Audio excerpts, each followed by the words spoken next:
So this is the Ford GT Heritage Edition from 2021, and I think I've had this car for maybe like a year or almost two now. It's been a little while since I've had this, and I think now would be the perfect time to open it. So let's do it right now. So now with everything removed, we can take a good look at it, and it does seem to be in pretty good condition so far. Again, just worrying about the rubber band and plastic strip that was on it. The rims are not my favorite, but on camera they do come out closer to like a mustard almost. A little darker than mustard. But in person they do look a lot better, and you even have a trunk, I think, that opens, which somehow has reasonable space in it. Definitely hold the screws for the car in here. Like it goes pretty deep in there. But let's move to the sides. When I first saw this car, I was always amazed how it had this, like how you could actually like see through it. I wish more cars did stuff like that, but they don't. And I kind of get it. I think this car has a V6 in it, which I know is a small engine for a car like this. It does handle itself pretty well, and especially with more cars now becoming V6s, just why not add a little more flair to it? Wouldn't it be some weight reduction? This is the back of the GT. I was always a fan of the taillights, but looking at them right now, I don't know why, I just immediately thinking of like Lego taillights of some kind. Even though the taillights do look like that, I still do like it. You have the diffuser, which is a little hard to tell on camera. Doesn't really, do much. There's some mesh there, but it's just filled in. Like, I think that's the best we're gonna get so far. The GT on the license plate. Someday I do want to, when I open that one as well, I do want to compare how well made these cars are compared to the GT Spirit one I have.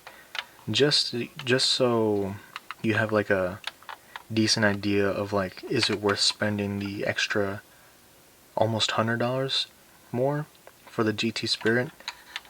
Is it better just to have like 6 of these in different colors, or is it really worth getting the one Ford GT in a specific color you might want for $150, I think?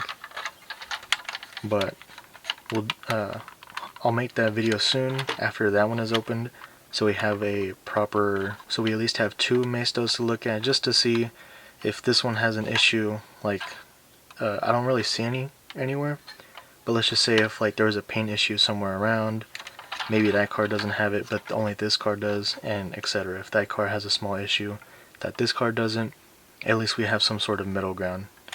But the engine,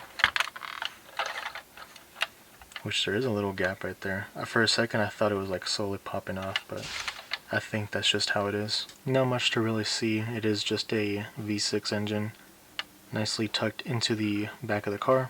Now let's take a look at the interior. I am sorry for the incredibly poor lighting, but the door doesn't open up as much as I would like, so it is a little difficult to see the interior. The interior does look nice, but it is really hard to see it on here. So maybe we'll see a little more out of the passenger side, which we sort of do. Again, sorry if this does look like it's like blinding, but this is just the only way I can think of to really get a good look on the inside. A nice looking dash. You do have a small screen in there. I think this is like the best we're gonna see of the interior. You do have a screen for a dash, I think, and a little mini screen, not too big. At least it's actually incorporated into the car correctly, and not just a random tablet they just decide to slap on the dash. The seats are in red. A lot of carbon fiber in here as well. Not too bad, but again, just sorry for the like how bright it is. It's just the only way I can actually get the flashlight to shine in here, because then that's what we're gonna see if we don't. But you have the red marks, or at least the red side, and then the black side. I want to say this is a, let me know if I'm wrong in the comments and correct me if I am, but I want to say this car was based off of the Ford GT that Ken Miles drove. I want to say that, but I feel like I could be wrong, so if I am, correct me. But it is a good looking car. You have the rims that are a little difficult to see. Again, the rims do look a little lighter in person than they do on camera. And then the brakes, just shine a little light on them. That's what they look like. A bit difficult to see. And Brembo brakes, I believe. And then this is what the bottom looks like. Again, not a whole lot here. It is a race car, so it will be flat down here, other than a bit of fins for diffuser. The bottom right here does look like it would pop off, but I don't think it will. I think it's just the way it's made. And something I'm noticing now is that how it says 2017 Ford GT, even though on the same platform it says 2021. So again, another cost-cutting measure right there, just using the same platform, which I'm curious to see if that GT has as well. But we'll see when we get there. But I thought I should just point that out. Anyways, I think that's it for this video. Again, it's just a GT, a Ford GT, and I do really like this car. It is one of my favorites out of the Ford lineup. Now, I really wish it had a V8 engine, or maybe even a V12, but I don't think an engine that size would fit in a body like this. So, I get it, and especially since now even Ferraris are becoming V6s. Honestly, this car was kind of like ahead of the game. But that is it for this video. Not much else to say, and thanks for watching.